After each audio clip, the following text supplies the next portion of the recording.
Hey everybody, it's Josh, the Homestead MD. So if you watched my last video, you know that we've got some turkeys on the other side of this forest actually that we're about ready to process. Well, today's the day. So I'm gonna go down and we're getting everything ready. We got our water heating up.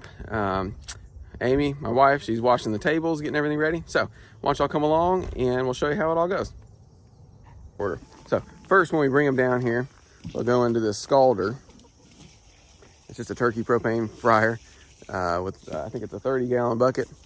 So for those of y'all who have butchered, processed poultry, this is just a standard setup. But for those of you who haven't, we're just gonna fill this thing with water. We heat it up, put a little soap in there.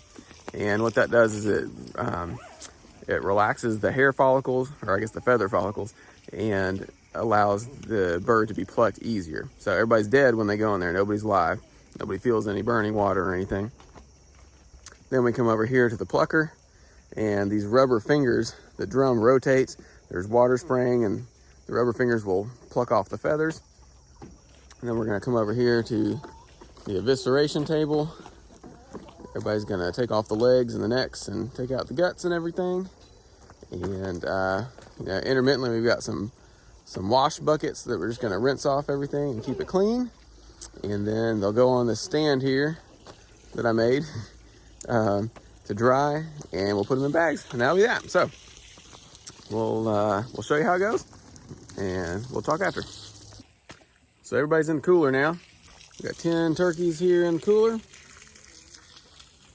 was a full morning of work. We've not done turkeys before, and our plucker ended up being a little bit too small, and our scalding pot was difficult to fit them in. So it ended up taking a little bit longer than we anticipated, but we went up and had some lunch.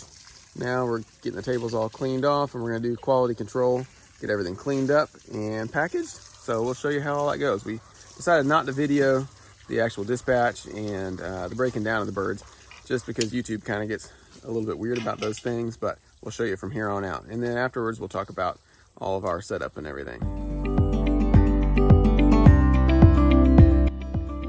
What you're seeing here is the second half of our butchering process. First part consists of the initial dispatch of the bird and hanging it so that it bleeds, so that all the blood comes out of its system. After that, we take the bird down and we put it in a scalder tank, which is a big pot of hot water. The hot water relaxes the feather follicles so that when we put the bird in the plucker, which is a big metal drum with rubber fingers that rotates, the feathers come out much easier. So once the bird is scalded and plucked, we then bring it over to the table where we cut off the feet and the neck and take out the organs. We generally like to save the feet, the necks, and the livers and the hearts, because we find that we can use the feet and the necks for stock. We can eat the livers and the hearts.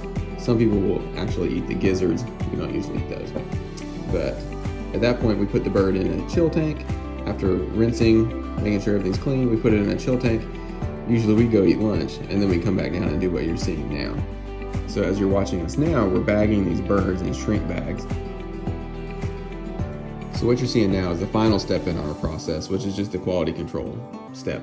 We take the birds out of the chill tank and use some tweezers to pull out any feathers that were missed in the plucking, make sure everything is neat and tidy and clean, and then we put them in a shrink bag, which is just a big plastic bag that when you dunk it in boiling water, it shrinks close to the bird.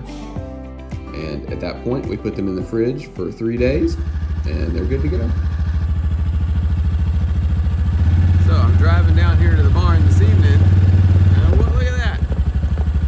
I'm pretty sure we didn't miss one. It's a wild turkey. Wondering where all his cousins went, I guess.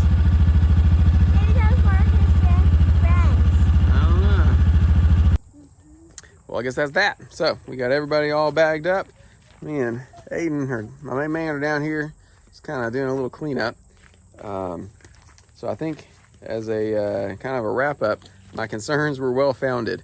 We ended up butchering these turkeys at about 6 months old. And, you know, some people I had read, like I said, I've never done this before, but I had seen some people say you want to go almost to a year because the flavor is better. I was a little bit concerned that if we did that, they would be too big to fit in the equipment, like I said this morning.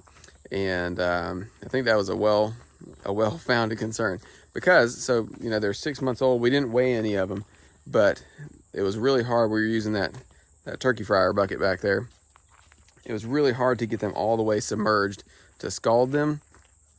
I ended up having to just really force it down, and about half of their leg still wasn't submerged. So when it came time to pluck, the feathers didn't come off very well.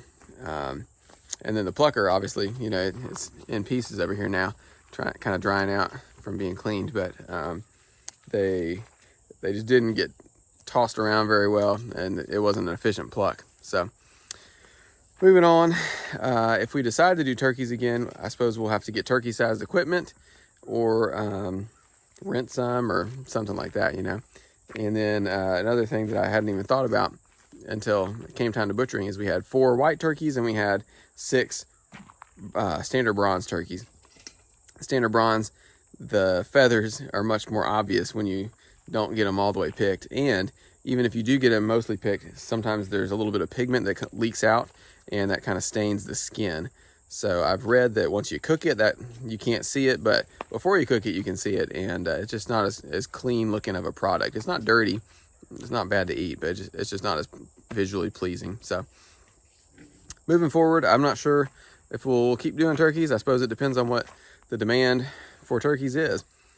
Chickens are a lot faster and easier just with the equipment that we have here. So overall, as a first time doing it, they went okay. They, you know, they're all bagged up, but lessons learned. So moving forward here, my next task is going to be to sweep up all these feathers.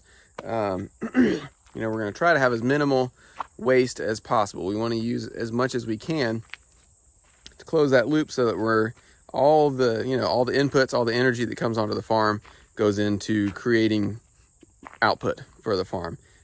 Just, you know, to respect the animals, to be as good of a steward as we can of what we got here. So I'm going to go sweep up these feathers in a couple days, probably, maybe tomorrow, maybe the next couple days, and we're going to build a compost pile. So I'll get you a video of that, that'll be another new thing for me. I have not ever done compost before. I've watched some videos and talked to some folks about how to do it. So we're going to try a new method out, and we'll show you how it goes, and maybe you guys can learn, and maybe y'all can give me tips. So anyway, thank y'all for watching and hanging out with us. We'll see you next time.